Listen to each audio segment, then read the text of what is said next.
what's up, everybody, and welcome back to Mommy Confessions. I am one of your hosts, that chick Angel. Tell them who you are, D. I am Denora Walcott. And Q. I am Quinn Walters. Hey, and if this is your first time watching, welcome. We hope you feel warm and cozy and seen and all the good things. Yeah.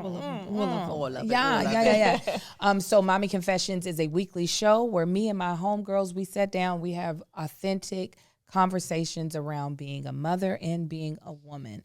And you don't have to be either one of those to get nuggets of goodness from this show. Facts. Okay, because at the end of the day,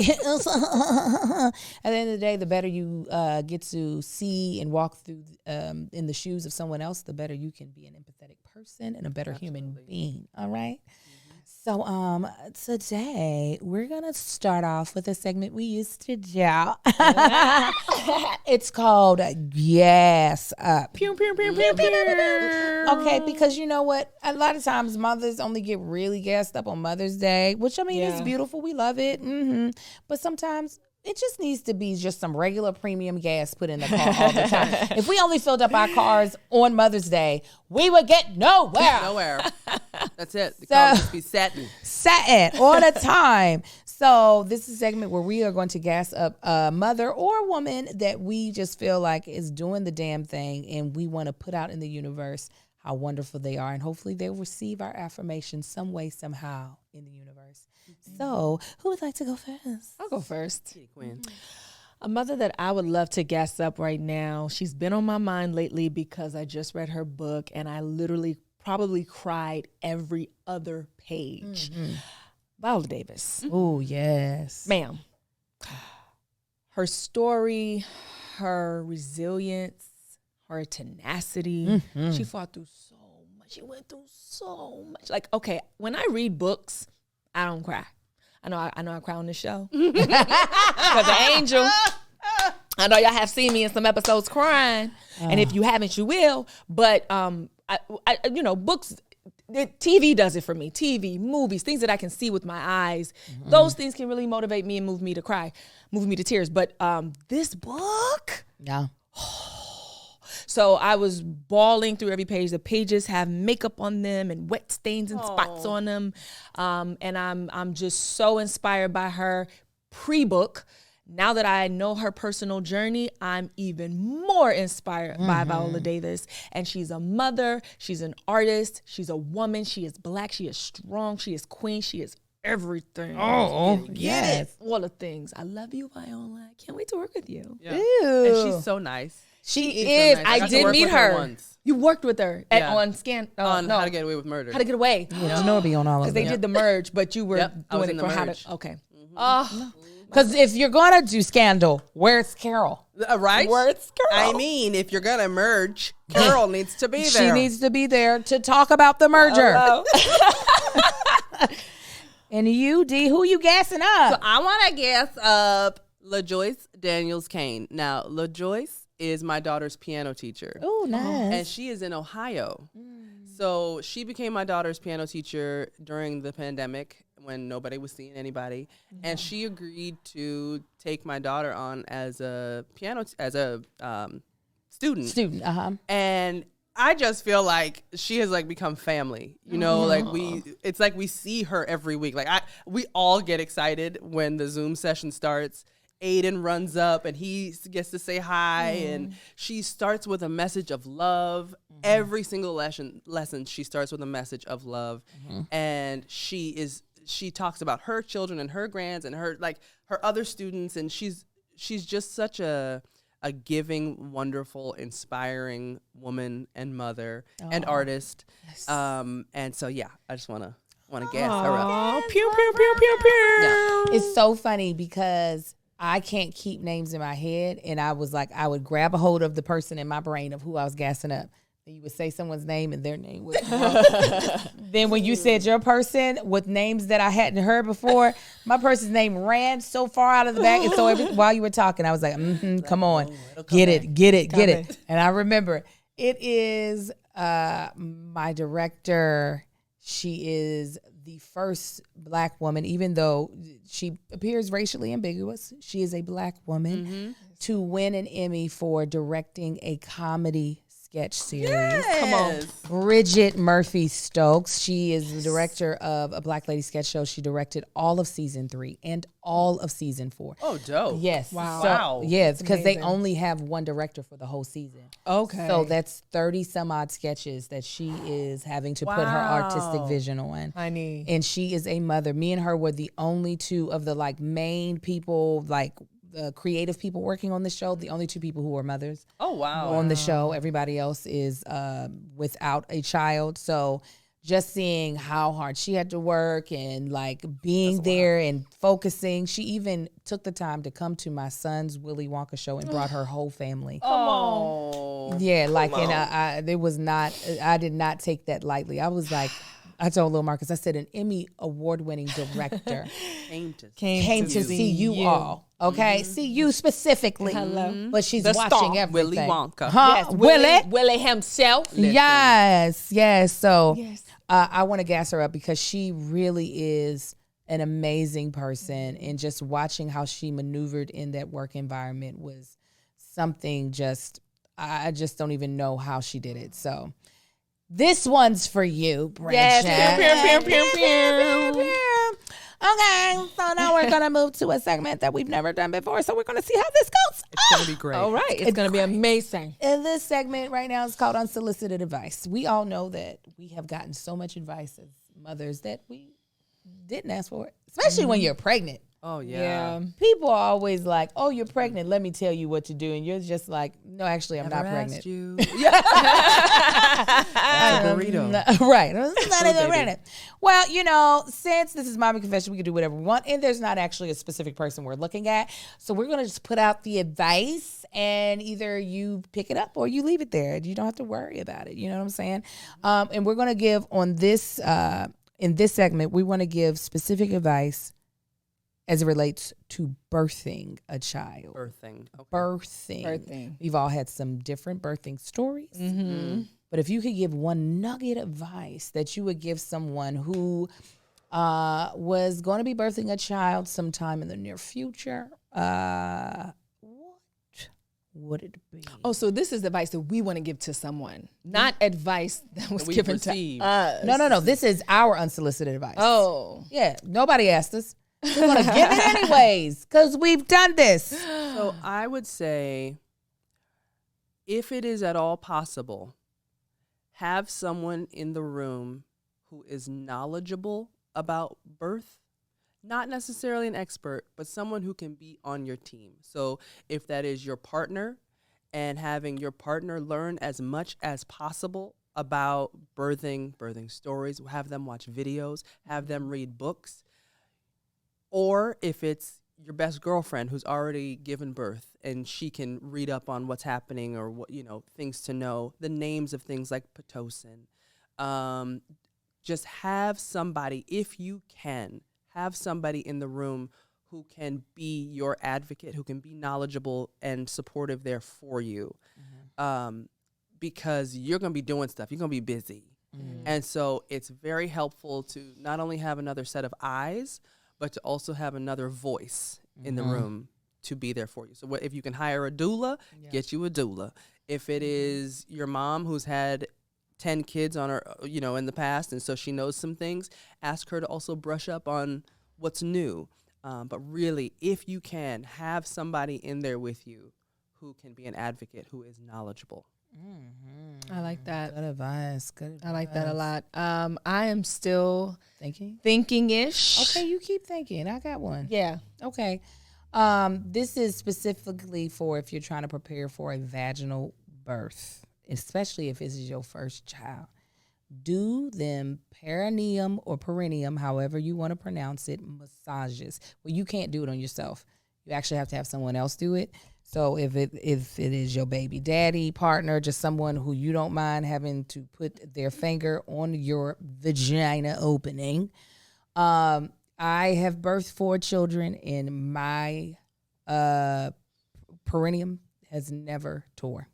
Not Wow. once. That's Listen. wow. And I am grateful because I was listening to everyone else when they had kids, and that was one of the things that after birthing was one of the things I heard the worst stories about was the healing of the rip of the what is that is specifically called? I'm forgetting the name. Is it a perineum rip? Perineal rip? It's when you rip your taint. You rip your taint. They give you an episiotomy That's if they the cut word. it. If they slice it with a scalpel to help open you up more. Right. But if you rip, that's worse. So I was like, I don't want either.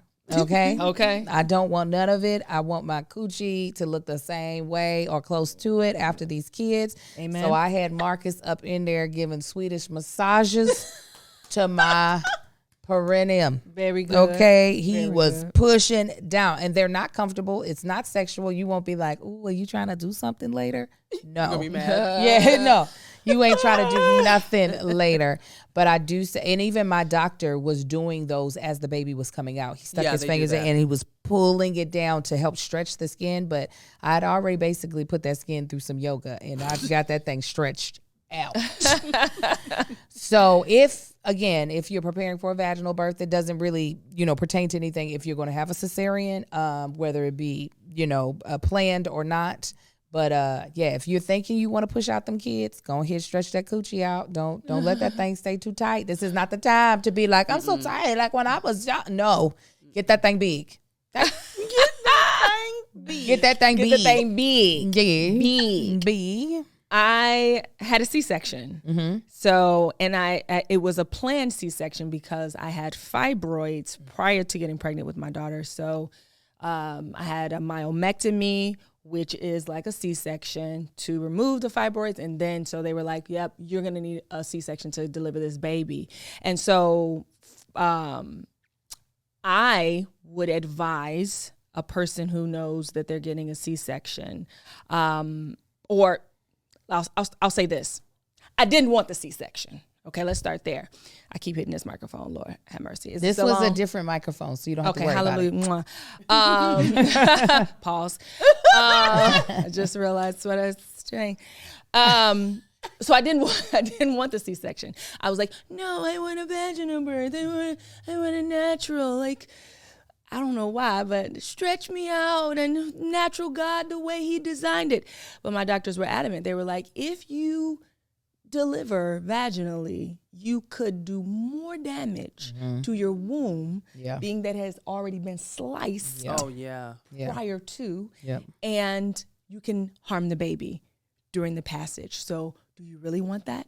So a point from Denora, someone that is knowledgeable, have them on your team, on your side. I had to have extensive conversations because I was adamant, being open-minded, because sometimes what you think, what you may want, what you may have planned, written down in your brain years and years prior to, that might not be how it's going to go down. But having the knowledge and knowing the whys, knowing the risks, and, knowing the consequences, effects, positive, negatives, all of that is key. And, that's what I would say.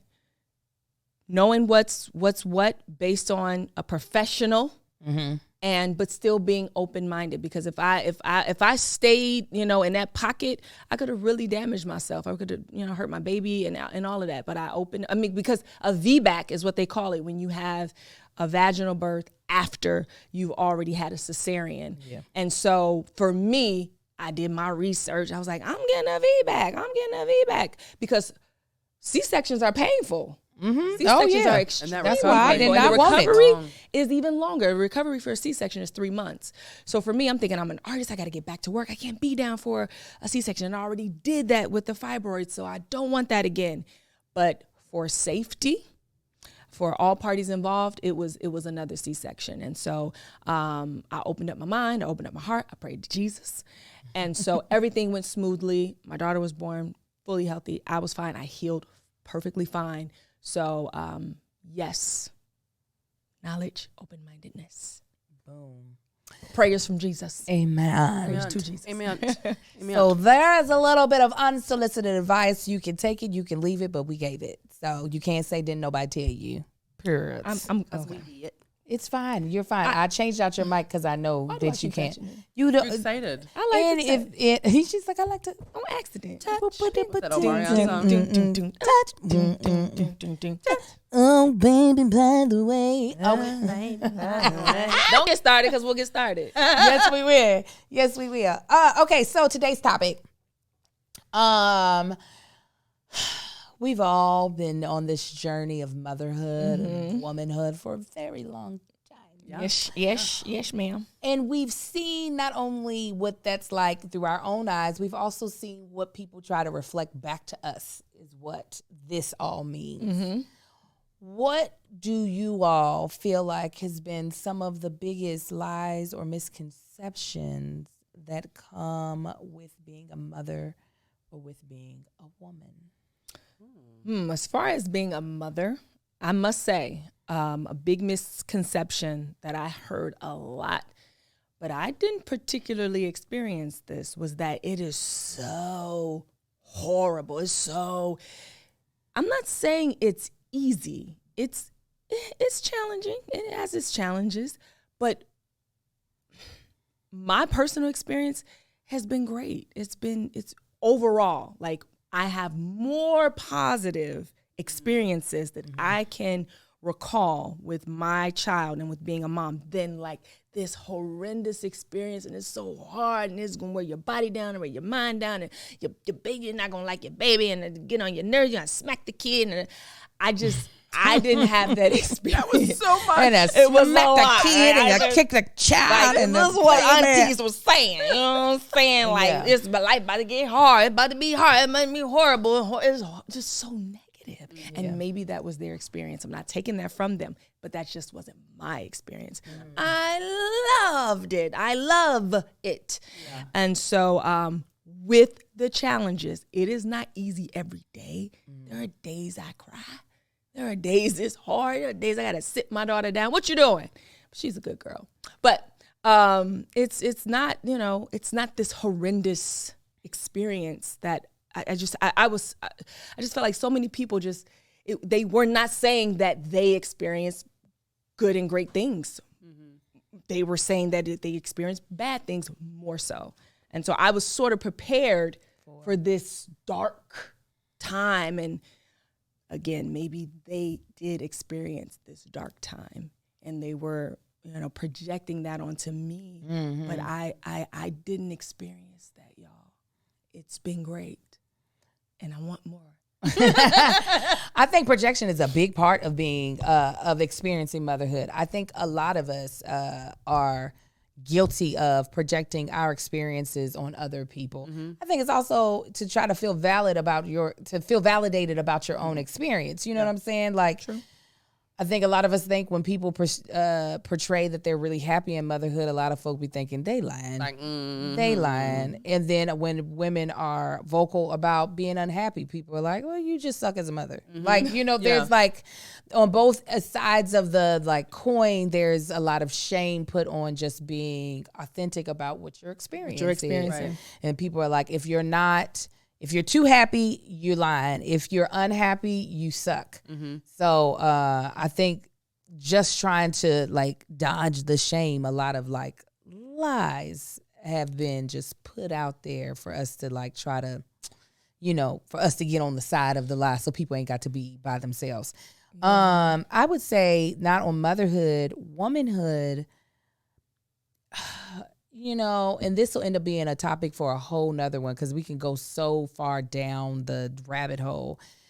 We've had so many conversations as girlfriends on this whole thought of what it is to be a woman, because it is under a lot of scrutiny and redefining in order to be inclusive to people who no longer identify with the gender that they might have been born, the gender identity that they have been born. So ideas that I had in my mind of what made me a woman are now being questioned, not just by society, but even by myself of okay, so if I do open my mind up to this whole concept that to be a woman is something that society defines, what does that mean to me? So what I found to be the lie is that the way womanhood has to be defined, it's outside of me. Mm-hmm. I feel like in this whole battle that we're having, it is for us to start questioning who gets to define what we defined ourselves as. Yeah. So that is what I am realizing as I get older and more mature, is that I am looking and waiting for someone to give a definition to something that they don't have permission to define for me. And I'm defining it for myself. I'm not trying to put that definition on anyone else. Mm-hmm. But I do feel like that is a lie that I feel like is being perpetuated more and more and more to the benefit of people who don't even identify as women. It's not to help us. It's not to help us at all. So I feel like that is a huge lie, that someone else gets to define what this thing is that I've been doing for 42 years is supposed to look like, and what I can claim it as. Right. Mm-hmm. Mm-hmm. So that is my thing on womanhood. I think mine would be the idea that you can have it all. And that statement to me is crazy, because it makes it feel like everything is possible all the time. And you can do everything. You can have 15 jobs. You can have 1,000 children. You can marry whoever you want. You can not be married. You can live on the moon. And it's just like, okay, but for real though, like what really is possible? Because we are one person and we have a lot of different types of responsibilities. And the idea of you can have it all, nobody's also saying, and we're going to help you have that. It's like, you can have it all, but you need to be working in your job full time, and you need to be raising your children full time, and you need to be, you know, if we're talking like a heteronormative conversation, you need to be a wife all the time. You need to, like, it's like, okay, but how does anyone actually do that? Yeah. What has to give? Something has to give. You can't be 100% of all of the things all of the time. And the idea is, yeah, you can. If you're a woman, you could do everything. You can have it all. Yeah. But no one says, like, okay, but what does all look like to you? Yeah. Right. What are the specifics of that all? And for someone who doesn't feel like they're 100% in each of those areas, it puts a lot of burden on them, because then they feel like, oh, I'm not doing well in my job because I'm not 100%, or I'm not a great mom because I'm not 100%, or whatever it is, or I'm not a great partner because I'm not 100%. And it's like, well, that's a lot of hundreds. That's a lot of hundreds. That's a lot of hundreds that you're trying to navigate. So yeah, I feel like that's a big old lie. I can definitely. I remember just going to a conference. Somebody was saying you can have it all, but not all the time. All the time. Yep, not all at the same time. Yeah, and that one thing is going to have to take the back seats to the other, and you can keep shifting it around. But it ain't gonna be not without help. Not without help. Right. Mm-mm. And I think that's a real pocket that we all live in. And, you know, being a mother, being, you know, an artist, or whatever you do, working, being a partner to somebody, yes, like, I just don't even think it's humanly possible. Yeah. You cannot give 100 to anything. That's just not even feasible. But the effort, I think, is what's key. If you are trying, if your energy is the 100 and you make it to 70, you won. You know what I mean? I feel like if the energy you're giving reaches that 30% mark, you won. Because if that's all that you have to give and you're giving your all, God bless you. I think I go by a different line of thinking. I think you can be intentional and say, I'm only going to give 50%. And that be okay in certain times. Like in knowing yourself, like in being like, okay, my child has a birthday party. It's got to have a birthday. I'm tapped out. So I'm going to do 50%. We going to get this Chuck E. Cheese package. And I'm not going to do no decorations.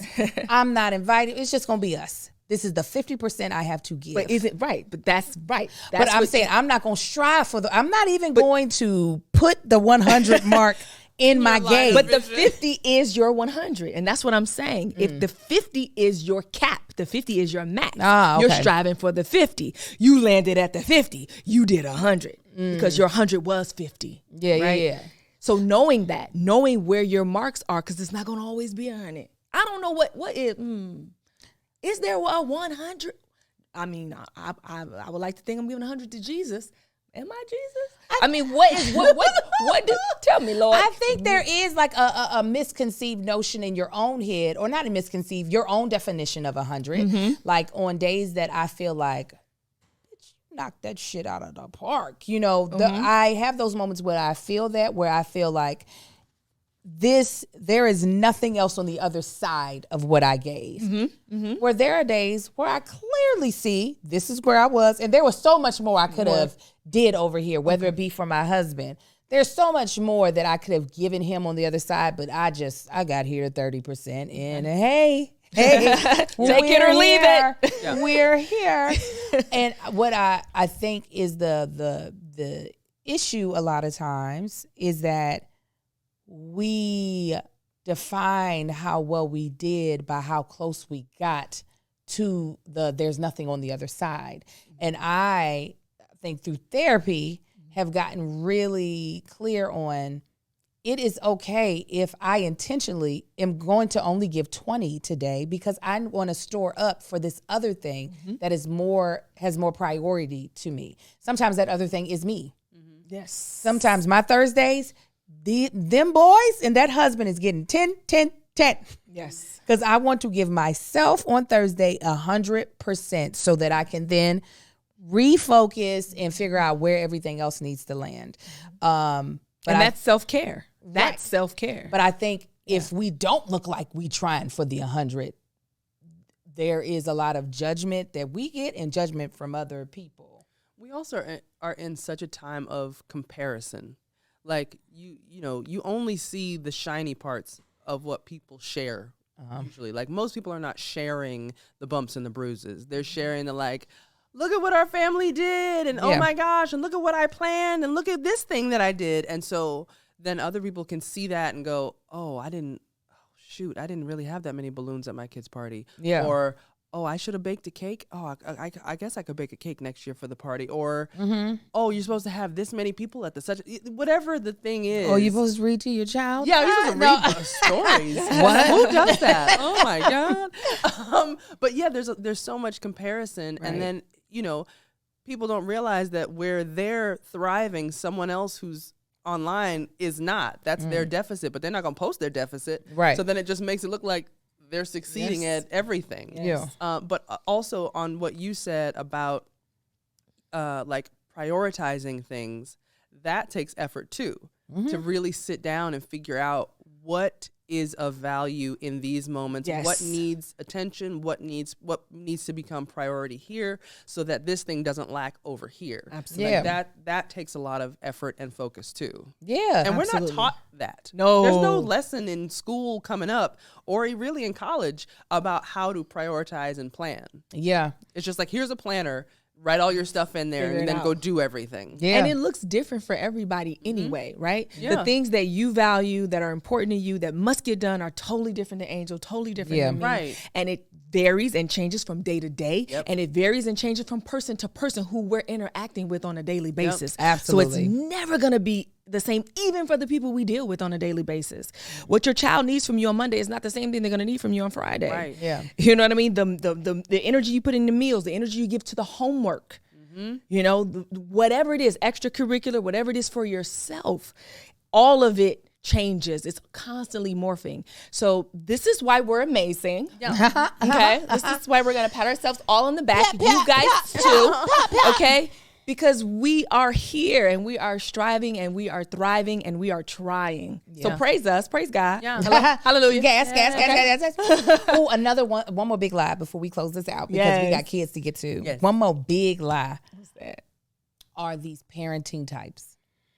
I realize as I've been watching, so you hear about gentle parenting, you hear about helicopter parenting, yeah, like all the these, different- yeah, like, Okay. and well, helicopter parenting is more so categorizing people versus I am choosing a specific way in which to parent because a style of parenting because it should result in my child having the most thriving childhood and the least traumatic childhood. Okay. This is the reason why I feel like it's a lie. This was a part of my therapy at the beginning of my therapy journey. Was one of my goals with my therapist was I wanted to become a better parent. I wanted to be intentional in how I was parenting, even though I was already intentional. But I wanted to be intentional about figuring out where I was effing up. I was like, well, if I'm fucking up, let me know. Figure out where. Let's figure out where. I Like was this. like, I only have so many years left with my eldest son, and I want to reduce the amount of therapy he has to go to for me, because of me, right? Yeah. Truly, and thoughtful. y'all think I'm joking. That is literally a huge concern of mine. Is I know I don't get to choose the role I play in his story, in his narrative. You know what I'm saying? Even though I want to be a hero. I want to be a queen in his narrative. He might be like, so let me tell you about the villain. Yeah. You know what I'm saying? never know. Let me tell you about the wicked you witch. don't know. You know what I'm saying? Yeah. So this is me trying to position myself. Please, at least let me just be a peasant or something. Just don't make me the wicked witch. And so I was like, I'm hearing all this stuff about gentle parenting, and there's a lot of it I just don't agree with. And she was like, okay, these parenting styles, these are marketing. This is marketing. You're hearing a lot about it because it's having a great marketing era, right? And so people try to plug themselves into this because they're being told, this is the way, this is the way, this is the way, this is the way. And it's very blanketed as if children don't a monolith. not only that children don't show you what they need. Yes. And that is the part that I am realizing is that my children are really showing me the type of mother they need, the type of parenting they need from me. You know what I'm They saying? all need different They things. all need different They things. all That's what I was need- gonna get at. Yeah. When we prescribe to these certain ways of parenting styles, we lock ourselves into not allowing obviously some of us do need just some help, okay, and need some guidance of this is a different way to try something. But I think sometimes we get so locked into a certain way that if anything looks different than that way, we think of it as bad parenting. And I'm realizing, I'm like, nah, see, y'all not about to have me give me anxiety about about not fitting into this when I know that if I do it this way, the type of pain my child is going to cause themselves is not going to be something that they're going to be able to reverse very quickly. And I'm not talking about just physical pain. I'm talking about like real, like traumatic experience they're going to have because I decided to lightly direct them out of that direction. Sometimes they need a forceful hand. Honey. And I'm not talking about like whooping. I'm talking about a forceful hand of, no, this is not what Not we're doing. excluding. Yeah. Right. Okay. Not excluding it either. Excluding, But that's one thing. Thoughts? No, go ahead, Quinn. yes, I'll follow. Well, I love that because my daughter is so much like me in so many ways that the way that I'm parenting her is very different than the way that I'm parenting my son. They need completely different things. Like he is a completely different toddler than she was. And so whatever lessons I learned with her as a toddler, he's like, throw it out the window. You know, it's useless here. Yeah. Okay. But I'm also finding that with her, I'm trying to tap into like, okay, what did I need that I wasn't getting when I was little? What did I need in the way of like, for instance, refocusing my attention? Or with piano, she doesn't love to practice piano. And I hated practicing piano. So I stopped playing piano because I gave my mother such a headache about piano. And I'm like, okay, I don't want to let her give me that much of a headache. I know she likes it, but I know she's fighting against it. What might have helped me?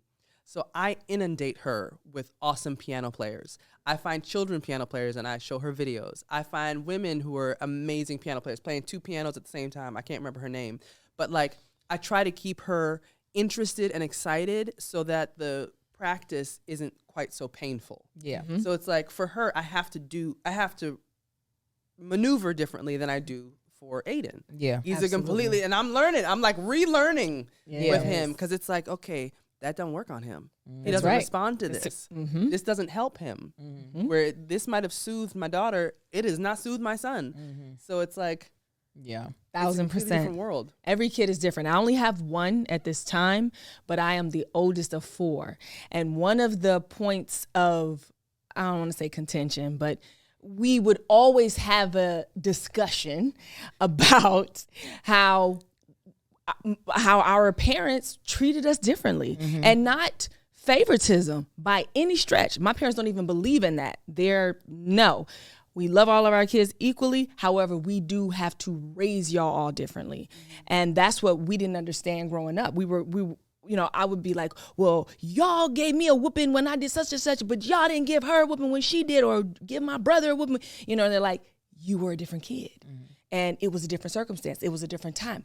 We were different parents. Come on, that's a big thing. That time, right? Yes. Age will we do it. were this age when you were that age, and now we're this age when they're that age. And I'm the oldest, so they were more mature when they had my younger siblings. Yeah. And there's a huge age gap between us as well. So they grew, and they were different people, different parents. They became more spiritual, and they became more knowledgeable in the Word of God, and they just handled everything differently.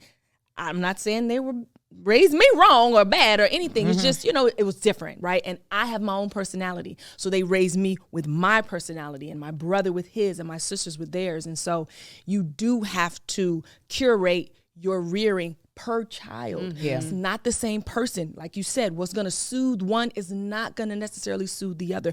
What one may respond to this level of discipline, the other one is like, what? That's all you got? Right.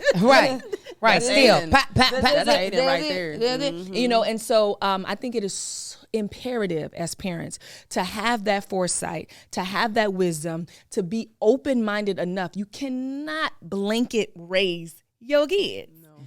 Someone will fall by the wayside. Someone will feel unloved. Yes. You know what I mean?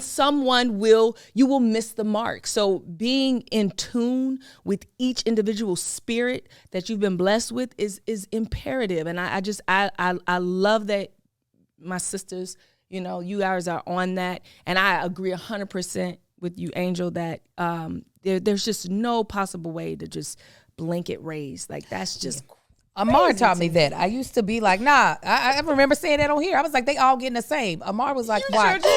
Amar was like, watch. Watch him try to give me the same. Watch what I do with it. Yep. And he's the one. The other 3, they'll take with it. They'll take all the same. They're like, all right, we'll make it work. He's like, I bet you won't. And I was like, he okay. proved it. Okay. All right. Okay. Then I got a little bit more in me. Well, let us know what you feel like are some of the lies or misconceptions you've been told about womanhood or motherhood that you are like, no, I'm debunking that right now. You can leave it in the comments of this video, whether it be on Facebook or on YouTube. Tell them where they can find you, Denora. You can find me on Instagram at Denora Walcott. I'm pretty much everywhere at Denora Walcott. You can also find my product line, Nora Made Goods, on Instagram at Nora Made Goods, or online at noramadegoods.com to purchase. All natural, handmade by me. Yes. And also, if you are an actor looking for coaching, actinghonestly.com. Come on over. Let's work together. Dialect coaching. And dialect coaching. It's true. Let's not forget. Let me help my baby girl out. Quinn, where can they find you, babe? You guys can find me at Quinn Walters on Instagram, and that's Quinn with one N. I gotta let you know. Also, follow my apparel line at Beyond Pretty Brand, where I sell t-shirts and hoodies that all say Pretty Brilliant, because why? We are all beautiful in the eyes of God, and we all are blessed with some level of brilliance in some arena. Okay, I believe that. Yes. And you also can find me Kev on Stage Studios. I'm always doing some type of show with him. Yep. And on BET every Wednesday, on The House of Pain as Laura, BET Plus as well. Yes. Right. Yes. And what about you? You can find me. Let's get ready. That Chick Angel, just about everywhere on social media at that handle, or just search that and I will eventually pop up doing something ridiculous. You can find this show on YouTube at Mama Likes TV on YouTube, and on Facebook at Mommy Confessions Show, and on Instagram at Mommy Confessions show. You can find me on a Black Lady Sketch Show on HBO. And you can find me on tour with my husband on Is This Gonna Cause an Argument tour. Currently, we are opening in LA on June the 11th. So if you're in the California area, come on down. We're going to have a good goddamn time. Do it. You can look for the link in the show notes or in the bio or in the description. Wherever the heck you are listening or hearing this, you will see it. Yeah. Go ahead.